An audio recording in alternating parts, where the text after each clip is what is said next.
بسم اللہ الرحمن الرحیم۔ کلام امام الزمان علیہ الصلاۃ والسلام: جو چیز انسانوں کو نفع پہنچاتی ہے وہ زمین پر باقی رہتی ہے۔ دوسروں کے لیے دعا کرنے میں ایک عظیم الشان فائدہ یہ بھی ہے کہ عمر دراز ہوتی ہے۔ اللہ تعالیٰ نے قرآن شریف میں یہ وعدہ کیا ہے کہ جو لوگ دوسروں کو نفع پہنچاتے ہیں اور مفید وجود ہوتے ہیں ان کی عمر دراز ہوتی ہے، جیسے کہ فرمایا اما ینفع الناس فیم کوسو فی الارض، سورہ رعد آیت 18۔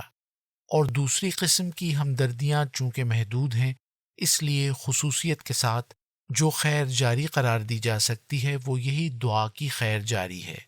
جبکہ خیر کا نفع کثرت سے ہے تو اس آیت کا فائدہ ہم سب سے زیادہ دعا کے ساتھ اٹھا سکتے ہیں، اور یہ بالکل سچی بات ہے کہ جو دنیا میں خیر کا موجب ہوتا ہے اس کی عمر دراز ہوتی ہے، اور جو شر کا موجب ہوتا ہے وہ جلدی اٹھا لیا جاتا ہے۔ کہتے ہیں شیر سنگھ چڑیوں کو زندہ پکڑ کر آگ پر رکھا کرتا تھا، وہ 2 برس کے اندر ہی مارا گیا۔ بس انسان کو لازم ہے کہ وہ خیر الناس من ینفع الناس بننے کے واسطے سوچتا رہے اور مطالعہ کرتا رہے۔ جس طرح طبابت میں ہیلا کام آتا ہے، اسی طرح نفع رسانی اور خیر میں بھی ہیلا ہی کام دیتا ہے۔ اس لیے ضروری ہے کہ انسان ہر وقت اس طاق اور فکر میں لگا رہے کہ کس راہ سے دوسرے کو فائدہ پہنچا سکتا ہے۔ ملفوظات جلد اول صفحہ 480، ایڈیشن سن 2022۔ وَأَمَّا مَا يَنفَعُ النَّاسَ فَيَمْكُثُ فِي الْأَرْضِ، یعنی جو چیز انسانوں کو نفع پہنچاتی ہے وہ زمین پر باقی رہتی ہے۔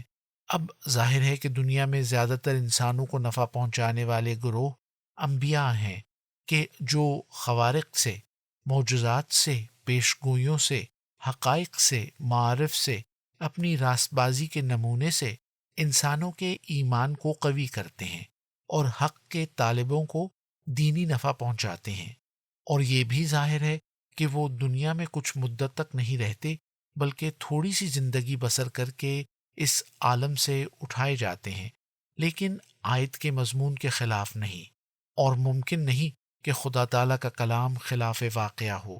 بس انبیاء کی طرف نسبت دے کر معنی آیت کے یوں ہوں گے کہ انبیاء من حیث الذل باقی رکھے جاتے ہیں، اور خدا تعالیٰ ذلی طور پر ہر یک ضرورت کے وقت میں کسی اپنے بندے کو ان کی نظیر اور مثیل پیدا کر دیتا ہے، اور جو انہی کے رنگ میں ہو کر ان کی دائمی زندگی کا موجب ہوتا ہے۔